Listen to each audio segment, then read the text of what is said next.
Amados irmãos, a paz do Senhor Jesus Cristo. Aqui é o pastor Hélio Ornelas, pastor da Igreja Metodista Pentecostal, no Morro da Carolina, no Jacatirão do Caxias, na congregação Jardim Santa Marta, Belfor Roxo, e na congregação em Nova Campinas do Caxias. Estamos aqui para ministrar mais uma aula da Escola Bíblica Dominical. Nós utilizamos as lições bíblicas da CPAD. Estamos no terceiro trimestre do ano de 2025 e o título do trimestre é A Igreja em Jerusalém, Doutrina, Comunhão e Fé, base para o crescimento da Igreja em meio às perseguições. E hoje nós vamos estudar a lição de número 8, uma igreja que enfrenta os seus problemas. Textual: Escolhei, pois, irmãos, entre vós 7 varões de boa reputação, cheios do Espírito Santo e de sabedoria, as quais constituamos sobre este importante negócio. Atos 6, versículo 3.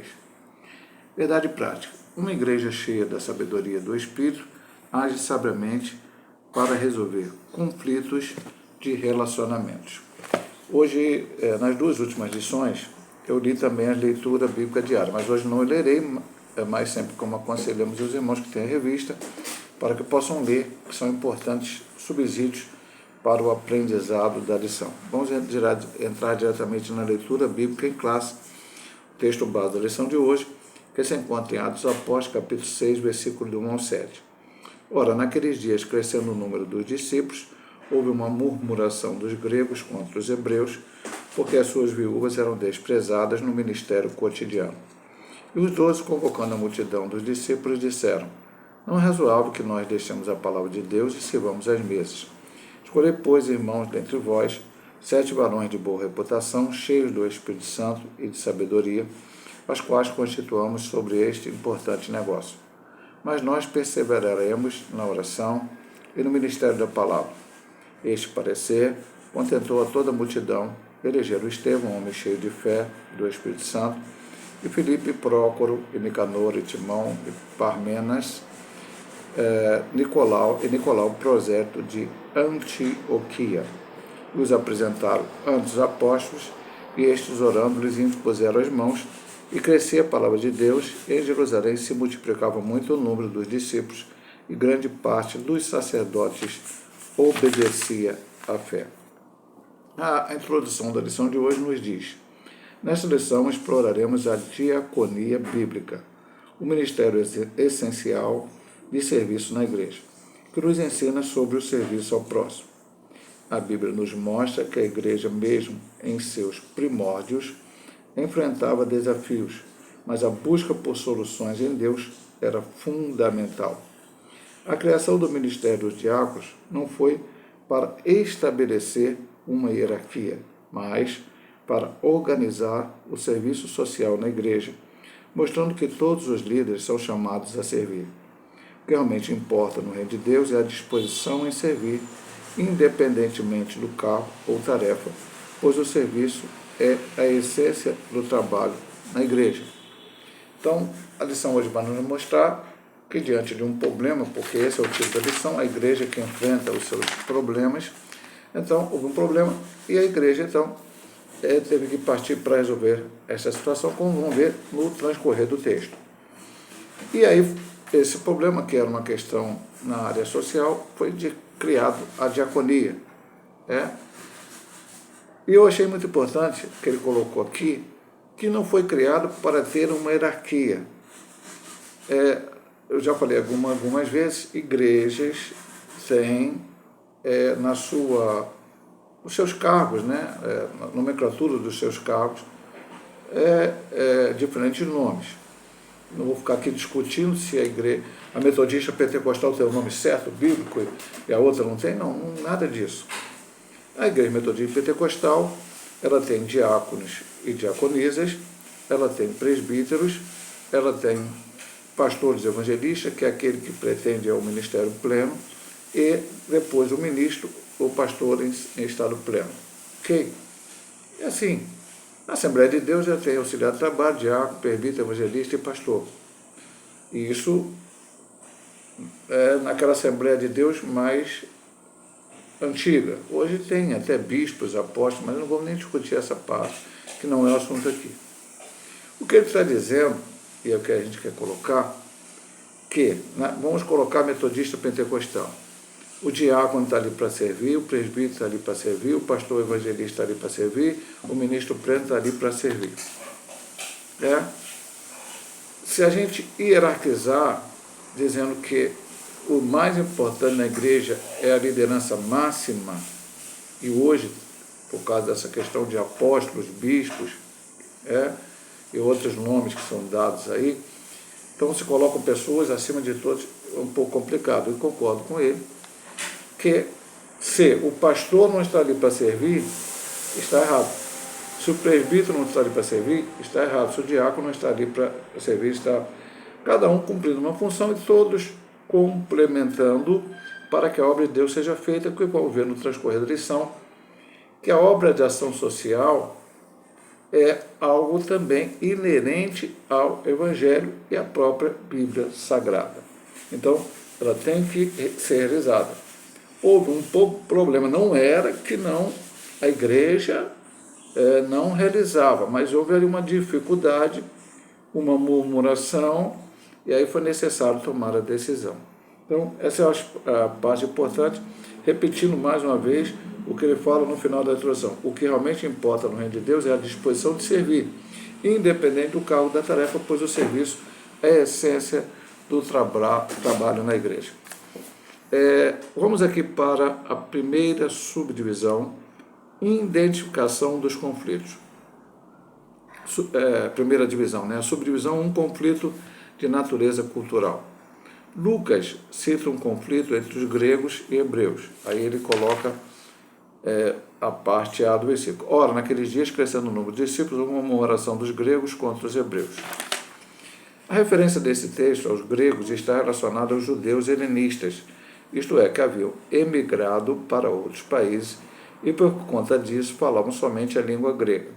Por outro lado, o termo hebreus era uma referência aos judeus de Jerusalém, que se comunicavam principalmente em hebraico ou aramaico. Havia, portanto, uma barreira de natureza cultural por conta da língua. Essa barreira cultural trouxe um conflito de relacionamento entre os crentes da primeira igreja. Isso fez com que os apóstolos, logo após tomarem conhecimento do problema, buscavam uma solução. Eles não podiam deixar a igreja de Jerusalém se desintegrar por causa de barreiras de natureza cultural. A unidade da igreja não pode ser ameaçada por conflito de qualquer natureza, e também sublinhei essa parte. Então, vamos expandir um pouco mais essa ideia aqui, para entender bem esse hebreus, o gregos contra hebreus, hebreus contra gregos. Quando a gente volta lá no Antigo Testamento, o povo foi para o cativeiro babilônico. E na hora de voltar, quando Esdras, Neemias, enfim, todas aquelas pessoas voltaram, reconstruíram o templo, reconstruíram a cidade, Neemias, a cidade de Jerusalém, Zorobabel, todos aqueles livros históricos finais ali que nós temos, e também o profeta Ageu e Zacarias principalmente. Alguns judeus optaram por ficar em outras nações. Eles não deixaram de ser judeus, eles não deixaram de acreditar no Deus de Israel. Mas por ficarem em outras nações, eles acabavam falando somente o grego e deixaram de falar o hebraico. Veja que no dia de Pentecostes, o início desse estudo, porque a igreja de Jerusalém nasceu no Pentecostes, foi a primeira lição, judeus estavam ali, porque é de várias nações. Como esses judeus de várias nações? Esses judeus que viviam lá em outras nações, tinham as sinagogas, serviam a Deus, mas eles estavam longe de Israel, de Jerusalém. E eles ouviram eles falar na sua própria língua. Que própria língua? A língua que agora eles estavam falando, a língua corrente no Império Romano, que quem dominava era o grego koiné. Então, poderiam até falar naquela língua daquele povo onde eles estavam, mas também falar o grego koiné, mas não falavam o hebraico. E quando alguns desses grupos também migraram, estavam em Jerusalém, se converteram e estavam ali junto à igreja, então se criou dois grupos. O grupo dos cristãos helenistas, né, que vieram dos gregos, e os hebraicos, os hebreus. E aí teve essa confusão, por causa da questão das viúvas, porque parece que as viúvas dos gregos estavam sendo deixadas de lado. Isso era uma confusão que não começou dentro da igreja, era uma coisa cultural do meio judaico. A igreja não é uma seita judaica, já estudamos isso em trimestre passado. Nós não somos, tinha fariseu, saduceu, herodiano, zelote, essênio, não sei o que lá. Nós somos mais uma, cristão. Não, nós somos a igreja de Cristo. O Senhor chamou Abraão e disse: em ti serão benditas todas as nações da terra. Ele prometeu à igreja, está profetizado no Antigo Testamento, e ela veio, como já estudamos em lições passadas, entrando na ideia que ela nasceu no dia de Pentecostes, e aí, entre o povo ímpio, o povo que não era judeu, e o povo judeu, Deus tirou um novo povo, como está escrito bem, se não me engano, na carta aos Gálatas, é bem claro isso, e fez um novo povo, que agora é a igreja de Cristo. Então, da igreja, judeus se converteram e se tornaram cristãos. Gentios se converteram e se tornaram cristãos. E a igreja é um povo só. Mas aquilo que veio lá de fora, do conflito entre, nem era gentios e judeus, eram também próprios judeus que estavam ali divididos pela própria língua, que começou a criar um conflito dentro da igreja.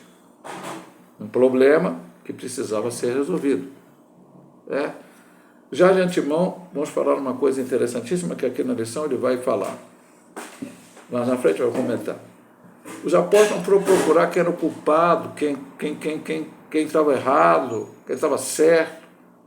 Eles foram procurar uma solução, identificaram que realmente havia um problema e precisava ser resolvido. E assim tem que ser na igreja hoje.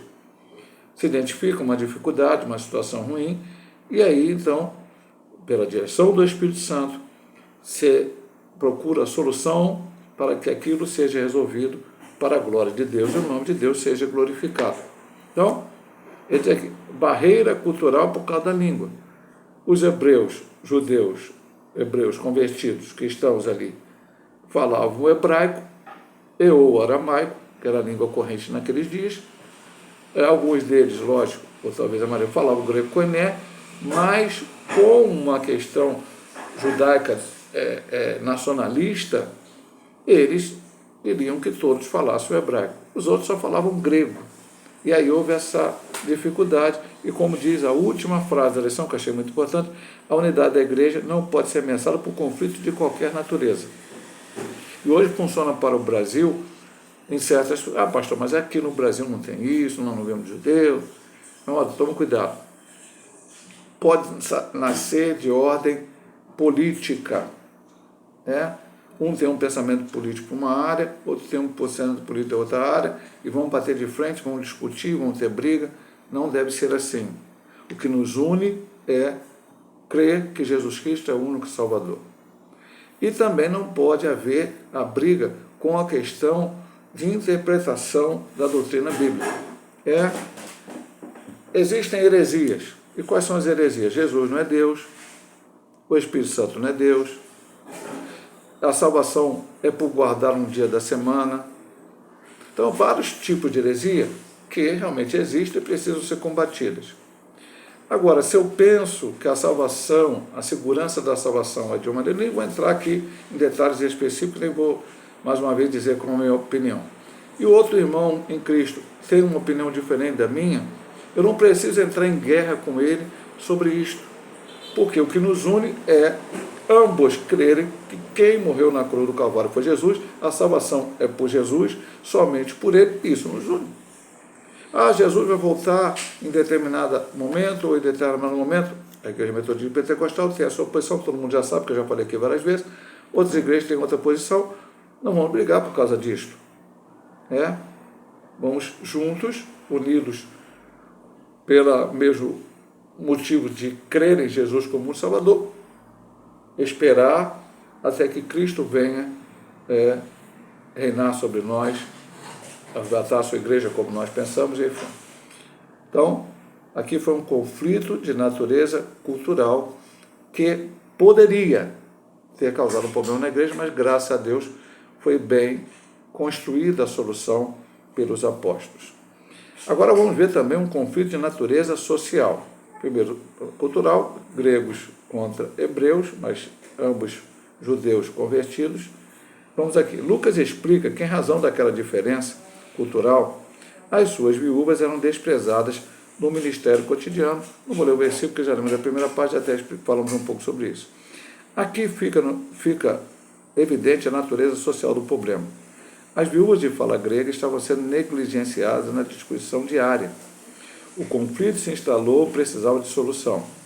Fica em evidência que a igreja não é só um organismo, ela também é uma organização. Ela tem sua esfera espiritual, mas também social. Era, portanto, essa parte social que estava em desequilíbrio e precisava de cuidados. Já estudamos em lições passadas igreja como organização e não somente como organismo. É muito importante falar isso hoje, porque tem gente defendendo aí na internet, a igreja é um organismo, igreja somos nós, igreja sou eu. Se eu tiver ali, eu sou igreja, aqui eu estou. Sim. No meu trabalho, hoje eu estou aposentado, mas já trabalhei ali, mesmo sem ter nenhum irmão em Cristo, e às vezes tinha alguns, mas nem sempre, eu precisava ser igreja. Como? Eu vou fazer culto, vou pregar, vou botar caixa de som, vou tocar um instrumento? Não. Dando um bom testemunho. Já contei aqui, quando eu conto essas coisas, eu sempre digo para os irmãos aqui no estudo, e quando eu prego na igreja. Não é para dizer, o pastor Hélio é mais santo que todo mundo. Não, eu sou pecador igual a todos nós. Mas em determinada época na minha empresa, era logo no início, a empresa que eu trabalhei, né? Minha empresa, a empresa que eu trabalhei. Eu não tinha uma boa estrutura, o escritório era pequenininho, e onde eu colocava as minhas coisas, os meus pertences, eram umas prateleiras que ficavam à vista de qualquer pessoa que entrasse ali. E eu sempre tive uma Bíblia comigo. E um dia chegou uma pessoa lá querendo comprar material, e o material custava acho que 8 cruzeiros, e a pessoa cismou que queria pagar 5 e que eu não emitisse a nota fiscal. Eu disse, não, vai pagar 8, eu vou emitir a nota fiscal. E não, mano, pega os 5, bota no teu bolso, o teu patrão nem vai ver. Não. Aí a outra pessoa que estava junto com ela falou assim, paga logo os 8, leva o material, porque ele é Bíblia. Antigamente chamava os crentes de Bíblia. Eu não vou nem discutir nem essa área, mas apenas era assim que falavam. Então, sem eu precisar falar uma palavra, sem eu precisar pregar Jesus, mas as pessoas entenderam a qual, pela minha atitude, que eu era um servo de Deus. Onde eu estudei numa faculdade secular, e ali realmente chegamos a realizar culto na sala de aula, assim, com um pequeno pregação para aqueles que queriam ouvir, e assim por diante, enfim. Mas não é isso que vai tirar a igreja dela estar reunida num salão de culto ou num templo, porque a igreja se reunia nas casas, porque não tinha tempo, mas depois a gente vê que Paulo, depois que a igreja estava em Corinto, a igreja estava em Éfeso, enfim. E essa igreja, ela não vive assim somente, vamos ver aqui, ninguém lidera, ninguém faz nada, ninguém tem cargo, não tem nada disso, vamos fazer de qualquer jeito. Não. A Bíblia diz em Efésios, Deus deu um para apóstolos, outro para pastores, outro para doutores, outro para senadores, enfim, tudo. Está ali. E aqui nós vemos em Atos 6 a instituição dos diáconos. É uma organização necessitada. Por quê? Porque causou problema. Por causa desse problema cultural, foi trazido para dentro da igreja e alguém negligenciou. Uma outra coisa muito importante ao ver este ponto é o seguinte, nós vimos nas lições anteriores que as pessoas vendiam suas propriedades, depositavam aos pés dos apóstolos e depois a igreja vivia ali, repartia o que tinha entre si. Então esta função ficou um tanto quanto para os apóstolos. Vamos pensar que a igreja começou com cerca de 120 pessoas, na primeira pregação 3.000, na segunda 5.000, e a Bíblia, a partir daí, não nos fala mais qual o nível do crescimento, mas ela fala, e a igreja crescia, em número, a igreja crescia, aqui você vai pegar até o final do capítulo 6, e diz assim, e crescia a palavra de Deus. A palavra de Deus ficou enorme, né? A Bíblia aumentou, é isso, a Bíblia agora ficou de 3 metros de altura, não é a Bíblia que ele está falando. Ele está falando o número de crentes, das pessoas que se convertiam à palavra de Deus. E em Jerusalém se multiplicava muito o número dos discípulos. Veja o que ele está dizendo. E grande parte dos sacerdotes obedecia a fé. Então, ou seja, a igreja foi crescendo. Mas os apóstolos continuaram 12. Não cresceu de 12 para 15, para 20, para 25, para 50. Não, continuaram 12. Então é necessário que houvesse uma organização a qual, na direção do Espírito Santo, nós vamos continuar estudando, já falamos na introdução aqui, os apóstolos então tomaram essa decisão importante para resolver aquele problema social. E aí a gente volta a dizer alguma coisa, até nessa última frase, né? Às vezes a gente vai sempre na última frase, porque ele vai fazer uma conclusão daquele ponto e é uma frase importante. Era, portanto, essa parte social que estava em desequilíbrio e precisava de cuidados. Então a igreja não pode apenas cuidar da parte espiritual. Ora, pastor, não é importante? É lógico, meu amado irmão. É lógico que a igreja deve ter, se possível, consagração, vigília, culto de oração, culto de doutrina, ensinamento, escola bíblica dominical, enfim, todos os trabalhos espirituais, isso é muito importante, ok?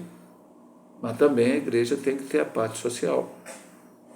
Jesus, certa vez, quando houve aquela questão, que não sei se eu vou contar certamente, que às vezes a gente confunde, acho que a mulher derramou um vaso de alabastro, né, com um unguento muito sobre Jesus e tal, e aí tem um dos textos que fala que foi Judas falou, e depois diz que até que alguns outros discípulos também falaram que aquele unguento que estava ali naquele vaso poderia ter sido vendido e dado aos pobres, porque Jesus também ensinou que ele fazia isso. Judas ficava com a bolsa, as ofertas que eram recebidas ali para o ministério de Cristo, como em Lucas 8 fala que algumas mulheres ajudavam Jesus com as suas fazendas, ele distribuía aos pobres. Ele também estava preocupado com o pobre, como ele mostra na multiplicação dos pães e peixes, não exatamente para os pobres, mas para aquela multidão faminta, mostrando que a igreja tinha que se preocupar com isso. Quando os apóstolos estivessem lá na frente, também teriam que se preocupar com isso.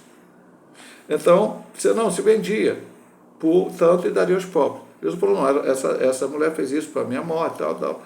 E os pobres sempre terão contigo. Aí foge a questão de algumas neopentecostais de hoje, que todo mundo tem que ser rico. Não, sempre vai haver pessoas com necessidades que vão aceitar a Cristo como Salvador. Elas precisarão de uma ajuda. E mesmo aqueles que não são cristãos. Na minha denominação, daqui a pouco eu vou falar um pouco sobre como é a estrutura, não agora, mas tem-se lá a campanha do quilo, vão colocar assim, né? E às vezes os irmãos da igreja não estão necessitados, mas aparece uma pessoa extra-igreja, fora da igreja, a qual ela pode ser ajudada. Então tem que ter a parte social, tem que ter esta parte. Não é que a parte espiritual mais importante, ela é importante e a parte social também é importante. Não pode se negligenciar nenhuma nem a outra. Tem que fazer as duas concomitantemente. Porque haverá pessoas necessitadas na igreja. Se a igreja virar só para o social, achar que os primeiros discípulos eram comunistas, socialistas, antes de Karl Marx e de outros mais aí que inventaram esse negócio, que não tem nada a ver com a Bíblia, uma visão mundana. Não, eles não eram isso. Eles se preocupavam com as pessoas. E eles só preocupavam com as pessoas porque na lei de Moisés havia preocupação com as pessoas. Os profetas profetizavam contra esse problema.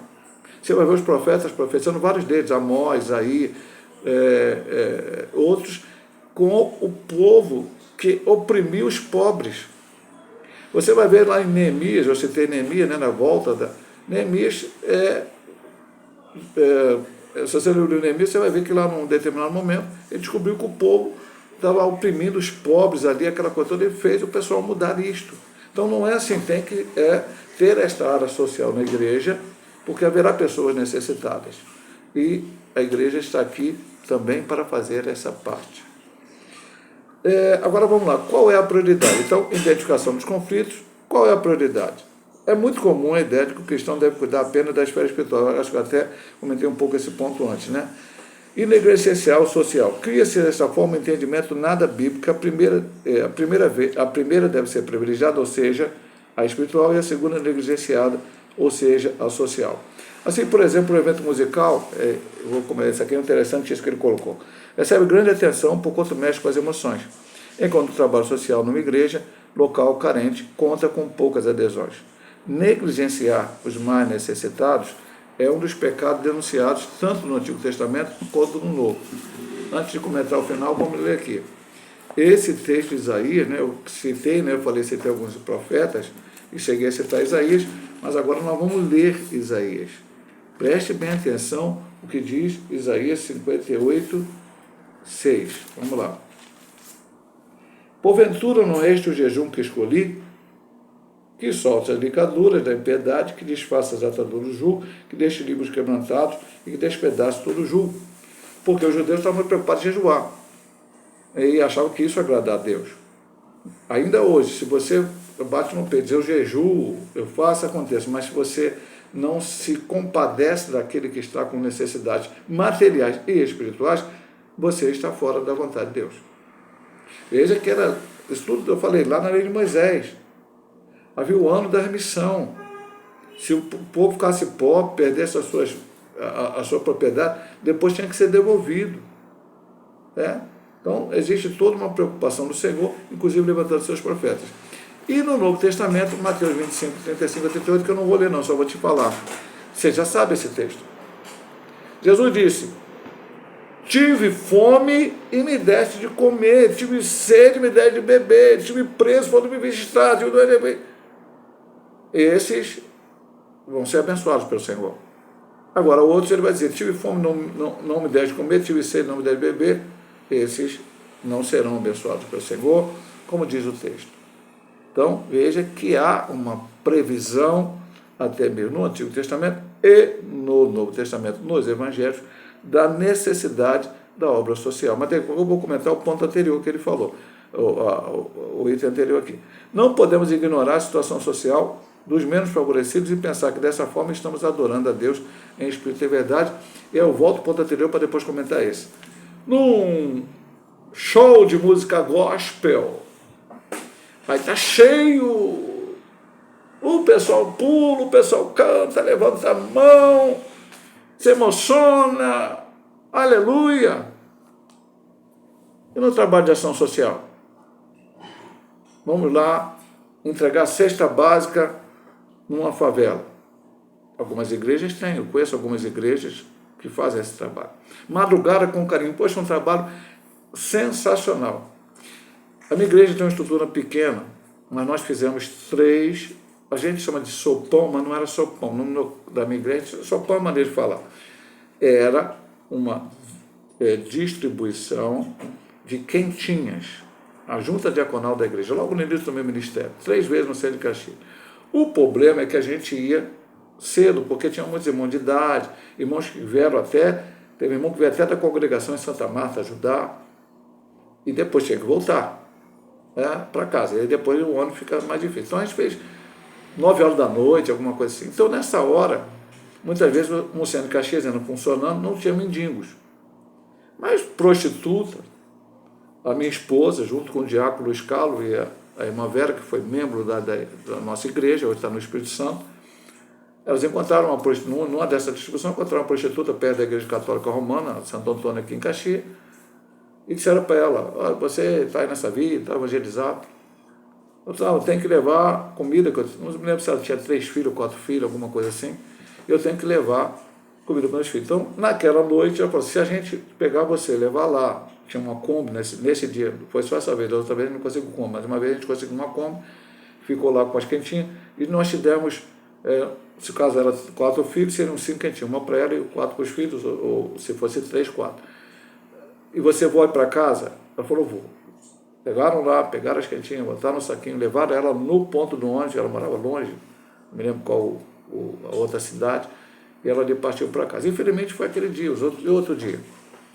Mas eu conheço igrejas que fazem isso normalmente. Então, alguns fazem até trabalho social, cortar cabelo, não sei o que, fazer unha e tal. E algumas vezes aconteceu. Certa vez eu estava um domingo lá na igreja e os jovens saíram para evangelizar e de repente trouxeram uma pessoa que tinha problema de bebida, um maluco do jogo, cabelo ruim, aquela coisa toda, cabelo grande. As moças lá deram um jeito, arrumaram, ele tomou um banho lá, arrumaram a toalha, e lá na igreja tinha muita roupa, porque nós temos sempre campanha de arrecadação de roupa e depois doam-se. alimento também.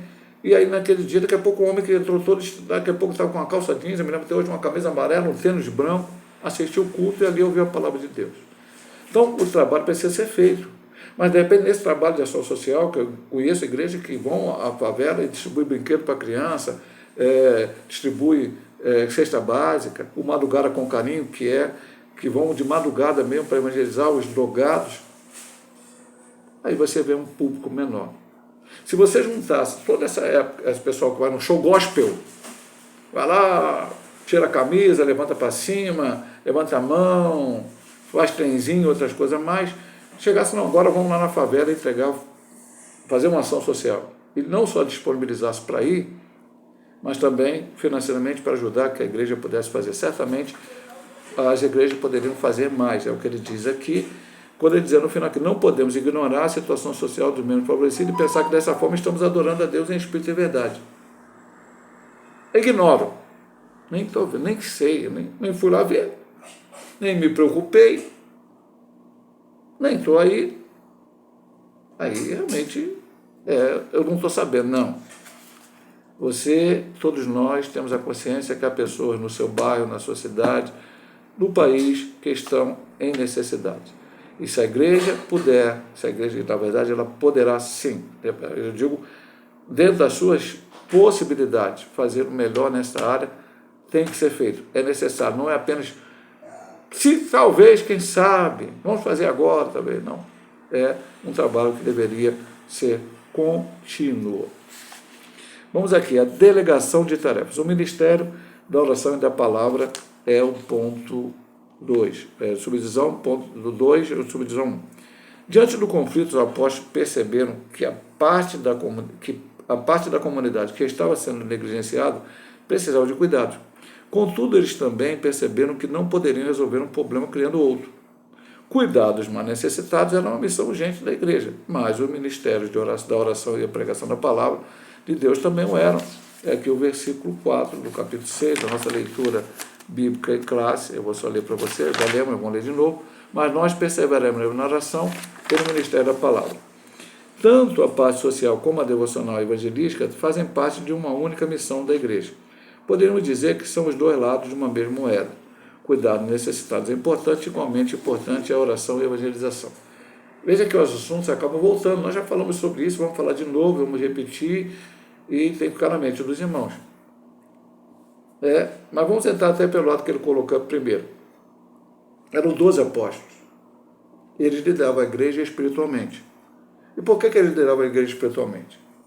Quem escolheu não foi uma eleição da igreja. Vamos lá, votar Pedro ou Joãozinho. Votamos em Pedro, ele vai ser o nosso líder. Vamos lá, Manelzinho ou João. João. Tirando Matias, que foi uma eleição entre duas pessoas, por causa da saída de Judas, os outros 11, e Matias a gente pode considerar também, porque escolheram duas pessoas sérias, comprometidas e também tinham compromisso com Cristo, foram escolhidas por Jesus depois de uma noite de oração. No monte ele desceu, pegou os discípulos todos, escolheu 12, separou para si e instituiu os apóstolos para continuar a obra. Então eles eram alguém que tinham a tarefa espiritual. E por que eles estavam ali? Porque eles conviveram com Cristo. Hoje eu prego Cristo, mas eu convivi com Cristo? Não. Mas eles conviveram. Então, eles pregavam ali. Eles tinham esse ministério. E veja, importante, não vamos deixar de pregar. Não, pregar e orar. E aqui, pastor, é só oração. Orar para o enfermo, para ficar curado, orar para o cara prosperar, ficar rico, orar para o cara, não sei o que lá, campanha. Não era só esse tipo de oração. É orar para receber essa unção cada vez mais do poder do Espírito Santo, como estudamos sobre o capítulo 5. Falaram, não prega mais, não podemos falar do que temos visto, ouvido, se reuniram, orar, Senhor, usaram a Bíblia, oraram e falaram, Senhor, nos dá ousadia e opera o teu milagre. É essa oração que ele está falando. Então tinha que permanecer nesse ministério. Só eles oravam? Não, a igreja toda orava. Mas eu não posso, como líder, chegar ao pastor e dizer, meu irmão, estou aqui, eu sou pastor da igreja, bonitão, terno e gravata.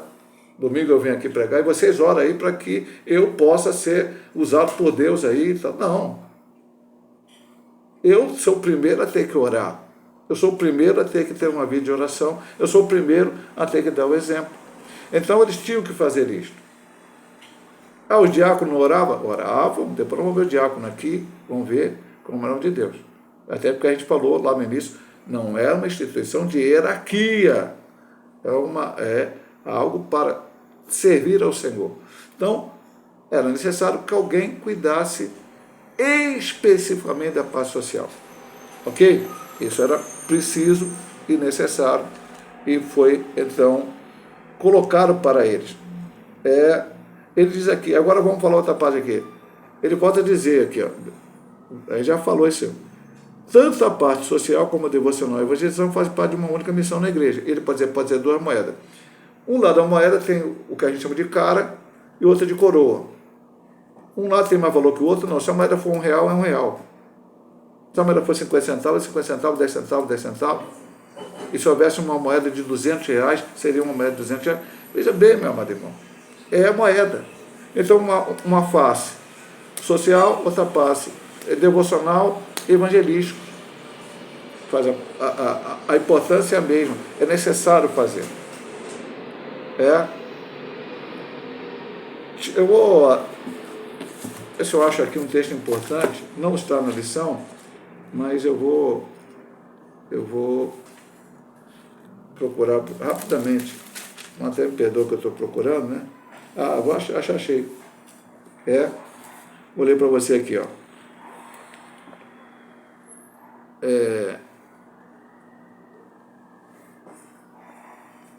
Tá. Vou ler 3 versículos aqui. Meus irmãos, que aproveite se alguém disser que tem fé e não tiver as obras. Porventura a fé pode salvá-lo? E se o irmão ou a irmã estiverem nus e tiverem falta de mantimento cotidiano, e algum de vós lhe disser, ide em paz, aquentai-vos e fartai-vos, e não der as coisas necessárias para o corpo, que proveito virá daí? Que proveito virá daí? Depois eu acho que ele fala uma outra parte aqui, mas eu vou ficar só com essa parte. Então, veja bem, muita fé, né? Alguém está lá com um problema, está precisando de comida. Deus te farte. Peraí, mas eu não vou dar nada? Eu não vou fazer a parte social?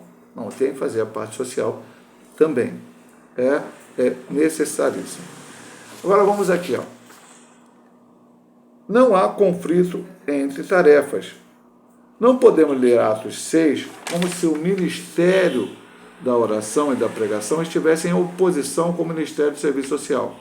Não há essa contradição, onde um é considerado mais espiritual e outro menos. Tudo faz parte de uma única missão da igreja.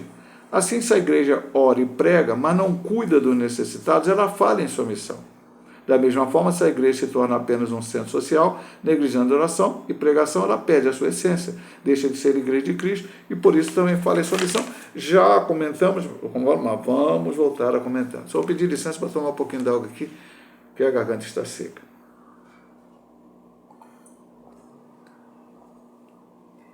Se você pegar o texto e olhar assim, tem um conflito. Esses homens não podiam fazer a parte social. Não é que não podiam. Vamos entender bem. A prioridade para os apóstolos era a pregação da palavra e a oração. Isso não quer dizer que eles, quando podiam, também não ajudavam as pessoas, materialmente falando. Não há conflito. E se você for ver da outra parte, dos diáconos? Vamos lá. Vou te dar a lista aqui e vou falar de 2. Elegeram Estevão, um homem cheio de fé e do Espírito Santo, e Filipe, e Prócoro, e Nicanor, e Timão, e Parmenas, e Nicolau, prosélito de Antioquia. Prócoro, Nicanor, Timão, Parmenas e Nicolau depois não são mais citados, mas Estevão foi o primeiro mártir da igreja. E por que Estevão virou mártir? Porque Estevão foi protestar contra Herodes, Pilatos, foi protestar contra Nero? Não. Porque Estevão pregou a palavra de Deus. Eu vou até ler o texto para você, que embora ele não cite muito aqui na lição, mas é importante até dentro desse contexto aqui. Vamos lá. A instituição foi no versículo 6 até o 7, né? O texto. Mas vamos continuar no... E Estevão, cheio de fé e de poder, versículo 8, fazia prodígios e grandes sinais entre o povo. Peraí. Pastor Estevão era um homem de fazer ação social, ele fazia ação social, essa era a prioridade dele, era a parte que ele estava junto com os outros, ele não negligenciou a ajuda aos necessitados, mas ele também pregava, Deus usava ele. E levantaram alguns lá dos libertinos e tal, e foram disputar com ele. E não podia existir a sabedoria e ao espírito com que falava, porque uma das características, não vamos estudar isso aqui, daqueles homens era ser cheio do Espírito Santo. É o seguinte hoje. Quem vai ser diácono? Pega aí o meu irmão mais coisinha da igreja, vamos botar como diácono. A ação social não é importante na igreja. Não é que os irmãos que não tenham muita cultura, outra coisa, não. Aqui não fala de cultura. A sabedoria de Estevão não era sabedoria, estudou no colégio, na faculdade, no seminário, fez para graduação. É sabedoria do alto. Nós vamos pegar aquele irmão o mais despreparado possível. E aí vamos colocar ele lá para fazer ação social. Agora, o mais preparado vai lá para pregar a palavra. Não. Veja que Estevão era um homem cheio da sabedoria do Espírito Santo. E por causa dele pregar, mentiram contra ele. Ele fez um sermão, teve uma visão de Cristo, a direita de Deus Pai Todo-Poderoso, e o apedrejaram e livrou o primeiro mártir. E Filipe, pastor, capítulo 8, foi pregar em Samaria e se converteu uma cidade inteira. Até um homem que era mágico, ali parou da sua magia, aparentemente, depois ele cometeu um erro, e aquela cidade se voltou para Cristo. Então veja bem, meu amado irmão, não é que o pastor não pode ajudar a ação social e o diácono não pode pregar a palavra de Deus, evangelizar, ganhar para Jesus, não. As duas coisas têm que acontecer. É lógico que um vai se dedicar mais, porque a sua função principal é esta, e o outro vai se dedicar mais àquela função, mas também será um testemunho. Até porque, quando a gente ajuda alguém, não pode simplesmente chegar lá e dar uma ajuda. As pessoas chegam aqui na porta da minha casa, eu ou a minha esposa, muitas vezes ajudamos com 1 quilo de alimento, com alguma coisa que esteja na nossa possibilidade, mas quando a gente ajuda essas pessoas, comumente moradores de rua, pessoas com necessidade, a gente também fala de Jesus. Porque você não pode simplesmente entregar o pão material e não entregar o pão do céu. Então, quem faz ação social também está evangelizando, também está pregando, também está testemunhando de Cristo. Não há conflito entre as tarefas. Uma não é mais importante que a outra e temos que negligenciar. Agora vamos para a diaconia. O prazer dos apóstolos foi que eles constituíssem pessoas habilitadas sobre o que eles denominaram de este importante negócio. Preste atenção nessa palavra. É, portanto, uma referência ao serviço ou diaconia, identificado no versículo 3 como servir às mesas. A palavra diaconia tem a ver mais com a função do que com a forma. Assim, em Atos 6, o que está mais em destaque é a função exercida pelos 7 diáconos do que o cargo ou ofício ocupado por eles. O contexto favorece este entendimento. Contudo, essa narrativa bíblica fundamenta a instituição do diaconato cristão. Outro, sim, devemos enfatizar aqui que a diaconia era vista pelos apóstolos como um importante negócio, ou seja, algo necessário à igreja. Esse entendimento apostólico contradiz o que muitos pensam atualmente a respeito do serviço de diaconia. Infelizmente, aos que enxergam o diácono como um obreiro de classe inferior. Mas no contexto bíblico, a diaconia é um serviço especial, onde somente pessoas especiais, isto é, com as qualificações bíblicas exigidas, podem trabalhar. E quais são as qualificações bíblicas para o diaconato? São essas aqui. 7 varões, boa reputação, cheio do Espírito Santo e sabedoria. Essas são as características. Agora eu vou só fazer um comentário aqui, meu irmão, antes de comentar esse fato que é importante.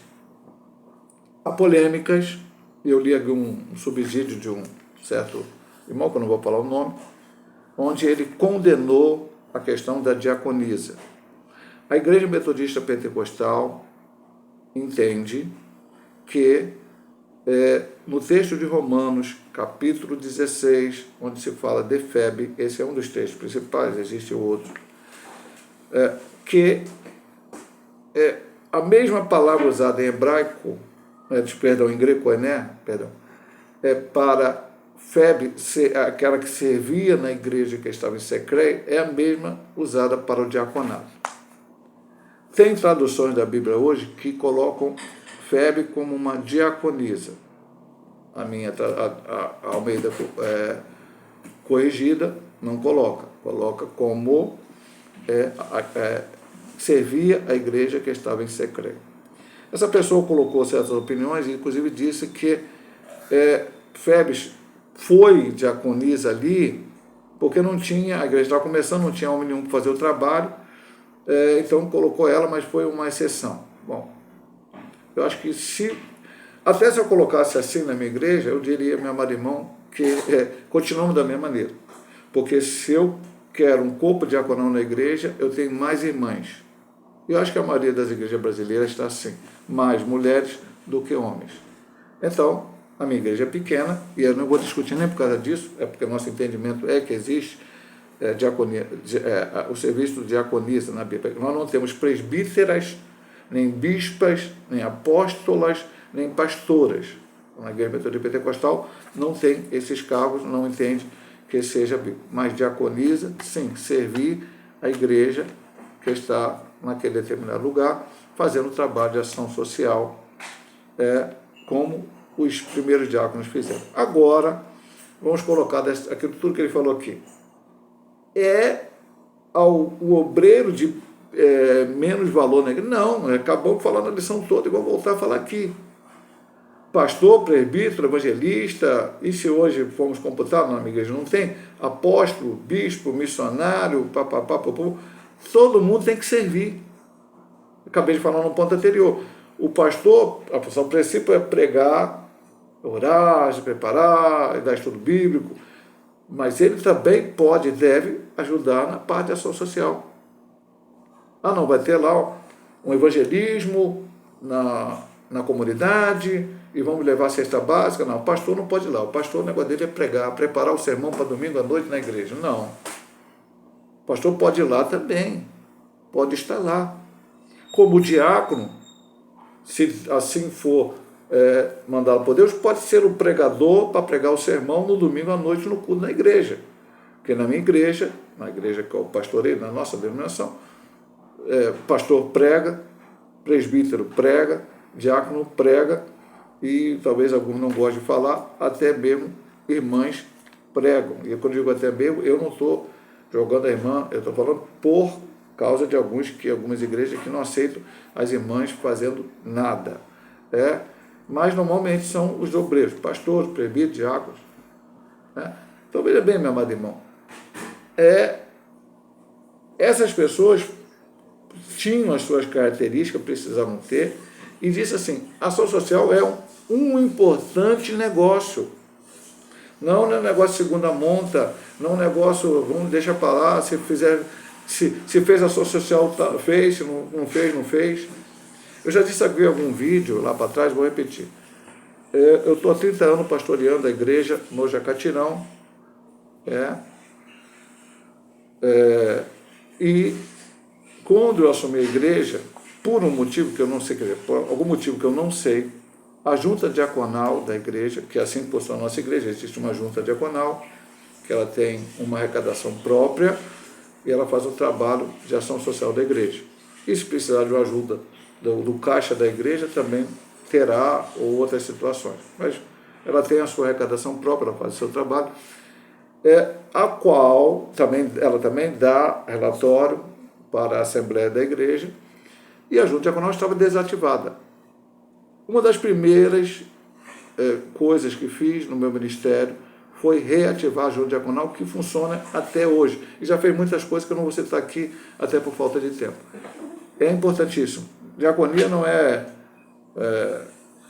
sobrou ninguém aí, vamos botar o sujeito na diaconia, e se der para fazer alguma coisa a gente faz. Se não der, glória a Deus, estamos pregando a palavra, estamos evangelizando. Não. A gente falou na lição toda, no ponto anterior. A moeda de dois lados. Um lado, evangelismo e pregação, louvor, enfim, tal, e a outra, a parte social. Vamos então agora para a última subdivisão, divisão 3, subdivisão 1, seguindo os princípios cristãos. Então, aqui vamos falar, nós vamos acabar, eu estou sempre antecipando, mas a gente vai comentar de novo essa parte das características, né? Privilegiando o caráter.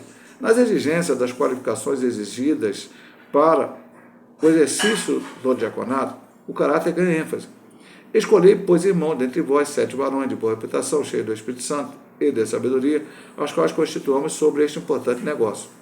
Aqueles que iriam cuidar das mesas deveriam ser pessoas de boa reputação. A palavra boa reputação traduz o termo grego martírio, que significa testemunha ou mártir. Quer dizer, uma pessoa autêntica, honesta, correta, que não negocia valores para exercer a função da diaconia. Às vezes pensamos que essas exigências eram apenas para os dias bíblicos, o que evidentemente é um equívoco.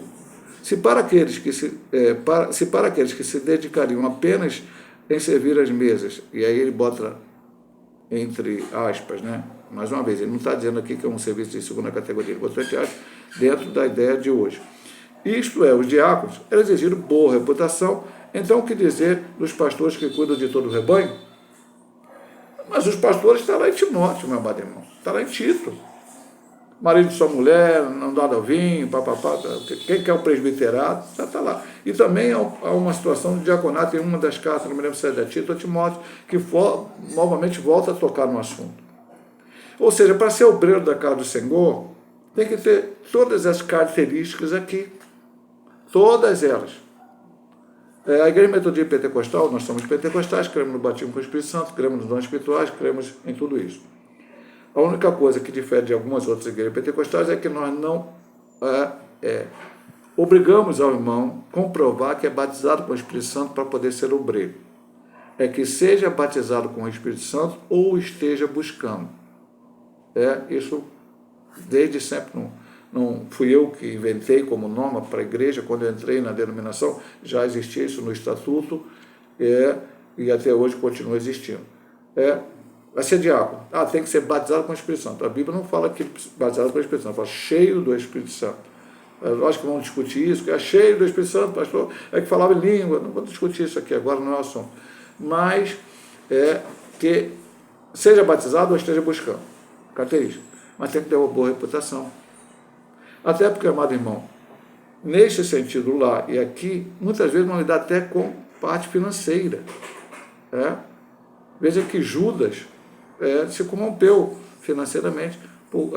A Bíblia diz que ele roubava, tirava dinheiro. A Judas caiu lá no dia que recebeu 30 moedas. Já foi a parte financeira. Mas ele caía antes, porque a Bíblia fala que ele retirava daquela sacola, que é foi por isso que ele falou lá do negócio da mulher do vaso de alabastro. Podia ser vendido, mas não estava pensando nos pobres, estava pensando nele mesmo e depois poder tirar um pouco de dinheiro. Então, se perdeu, você não aposta, chamar de Cristo, convivendo com ele. Então tem que ser uma pessoa. Mas esse de boa reputação pode cair? Pode, meu amado irmão. Cheio do Espírito Santo pode cair, todos podemos cair, somos seres humanos. O pastor pode cair, ok. Mas a princípio tem que se procurar isto. Agora, se ao diaconato, como ele diz aqui no final do ponto, já se pede isso, quanto mais a quem vai ao santo ministério. Infelizmente, hoje, isso não tem sido cuidado na igreja, principalmente ao ministério. Qualquer um vai ao ministério. Hoje é uma crítica construtiva que eu faço. Hoje o sujeito vem lá de fora da igreja e é famoso por uma atividade quaisquer que ele fazia fora da igreja. E quando ele vem para a igreja, daqui a pouco já virou pastor. E daqui a pouco, muitos deles já estão escandalizando o evangelho com atitudes que ferem os princípios bíblicos. E aí começa a ter problema. É só você entrar na internet que você vai ver diversos desses casos aí. Inclusive, infelizmente, tem sites aí, né, tem especializados só mostrar falhas no meio chamado gospel. Né? Então veja, meu amado irmão, que é complicado. A igreja tem que ter uma direção séria. Os diáconos precisam ser pessoas de boa reputação, cheios de Espírito Santo, blá, blá, blá. E, logicamente, se eles eram assim, quanto mais os apóstolos, os pastores, os obreiros da casa do Senhor deveriam ser. Vamos então para a última subdivisão, subdivisão 2 do ponto 3, exercitando os dons. Essas pessoas encarregadas de diaconia da igreja, além da exigência de boa reputação, deveriam ser cheias do Espírito Santo e de sabedoria. Atos 6:3. Defender a boa ortodoxia, isto é, a doutrina correta, era importante, mas incompleto. Era necessário que essas pessoas também fossem cheias do Espírito Santo e de sabedoria. É possível uma pessoa ser ortodoxa, eticamente irrepreensível, contudo não ser quebrantada nem possuir fervor espiritual. Da mesma forma, é possível uma pessoa exercitar os dons espirituais, contudo não ter sabedoria nenhuma. Uma coisa não pode funcionar sem a outra. O ideal de Deus é que o cristão viva corretamente, exercitando os dons espirituais com a sabedoria no exercício da diaconia. Meu amado irmão, eu estou quase acabando o vídeo, mas esse ponto aqui daria para quase dar uma aula só sobre isso aqui. Mas a gente vai ter que falar rapidamente aqui em pouquíssimos minutos sobre isso. Essa comparação que ele fez. Isso serve não só para a diaconia, até para todos os outros cargos, inclusive para o ministério. Então, uma defesa da ortodoxia, da doutrina correta bíblica. Aleluia, tem que ser feito. Mas também precisa o poder do Espírito Santo. Porque não sou eu que convencerei o pecador do pecado da juízo. Não sou eu que operarei milagres. É o Senhor. Então nós somos usados por Deus. E se você receber esse poder do alto, não tem nenhuma virtude sua. Recebi porque eu busco muito, porque eu oro muito. Devemos orar muito, devemos consagrar a nossa vida, devemos santificar a nossa vida, mas jamais achar que isso é por nosso mérito. Temos que achar que é uma necessidade. Buscar e para ser usado por Deus. Agora que entra a outra parte, exatamente quase que eu comentei antes. Não adianta você ser cheio do Espírito Santo e não ter sabedoria para usar os dons. Então, acho que todo obreiro pentecostal deveria estudar 1 Coríntios, capítulo 12 e capítulo 14, sem não esquecer de estudar o 13, que fala sobre a caridade ou amor no uso dos dons. O problema hoje é que as pessoas recebem os dons espirituais, mas não sabem utilizá-los. Paulo não escreveu 1 Coríntios capítulo 12 ou 1 Coríntios capítulo 12 para explicar como buscar os dons espirituais. Ele escreve esses 2 capítulos para dizer como colocar em prática, exercitar esses dons, receber esses dons e, com a sabedoria vindo do alto, exercitá-lo. Por exemplo, ele diz: se você tem o dom de línguas estranhas, fale para si mesmo, só vai falar em tom alto para que toda a congregação ouça, se haja quem interprete. Você pode falar língua estranha e interpretar? Pode acontecer, você pode ter os dois dons. Então, glória a Deus por isso. Mas, normalmente não é assim. Um fala língua estranha e o outro interpreta e a igreja é edificada. Só um exemplo que eu estou lidando em 1 Coríntios 12 e 14. Então, ele diz claramente aqui, eu vou repetir de novo para você aqui a última frase. Hoje eu estou na última frase, né, meu irmão? Última frase, porque normalmente ele vem falando algo importante nessa última frase. O ideal de Deus é que o cristão viva corretamente exercitando os dons espirituais com a sabedoria no exercício da diaconia. E diaconia sendo serviço, serve para diácono, presbítero, pastor, obreiro, qualquer um. Entendeu? Então, até mesmo no serviço da diaconia. Cheio do Espírito Santo. Para quê? Eu vou dar a cesta básica do jeito falando língua estranha? Não. Pode até ser susto, né? Não é isso. Ou revelando alguma coisa, não. Mas para eu ter sabedoria para fazer aquilo, usando com sabedoria aquilo que Deus me deu, para que o nome de Deus seja engrandecido. Porque quer comais, quer bebais, ou façais outra coisa qualquer, 1 Coríntios capítulo 10, versículo 32, seja para a glória de Deus. Vamos para a conclusão e o encerramento dessa lição. Aprendemos nessa lição a importância do serviço cristão. A igreja espiritual é também social. Devemos nos dedicar tanto ao ministério da oração e pregação, como também à assistência aos mais necessitados. A igreja que cuida da alma também deve cuidar do corpo. Deus não é glorificado na desgraça de ninguém. Guarde isso, meu amado irmão. Guarde essa palavra. Se há um necessitado em nosso meio, e há, também guarde isso, se há um necessitado, e há, devemos considerar os princípios bíblicos ensinados nesta passagem das Escrituras para alcançá-lo. Assim a igreja cresce como igreja de Deus e o Senhor é glorificado. Houve um momento na igreja evangélica brasileira que dizia que o pobre é abençoado e o rico é amaldiçoado. Está errado isto. Vários homens bíblicos foram ricos e foram abençoados. E houve pessoas pobres que também não tiveram a bênção de Deus. O problema não é você ser rico ou você pobre. É como você encara isto, é como você glorifica o nome do Senhor através desta situação. Então, o que ele diz aqui, eu vou repetir para você. Deus não é glorificado na desgraça de ninguém. Então, eu estou vendo a pessoa num problema difícil, eu tenho que fazer o máximo que estiver dentro do meu alcance, do nosso alcance como igreja, para ajudar esta pessoa. Algumas vezes não querem nem ser ajudados, infelizmente não o poderão ser. Mas se estiver dentro do nosso alcance, fazer para essas pessoas, sempre não esquecendo de fazer a parte social e a espiritual. Se eu fizer a espiritual e não fizer a social, vai faltar alguma coisa. Se eu fizer a social e não fizer a espiritual, vai faltar alguma coisa, e ambas precisam ser feitas concomitantemente, juntamente, da mesma forma.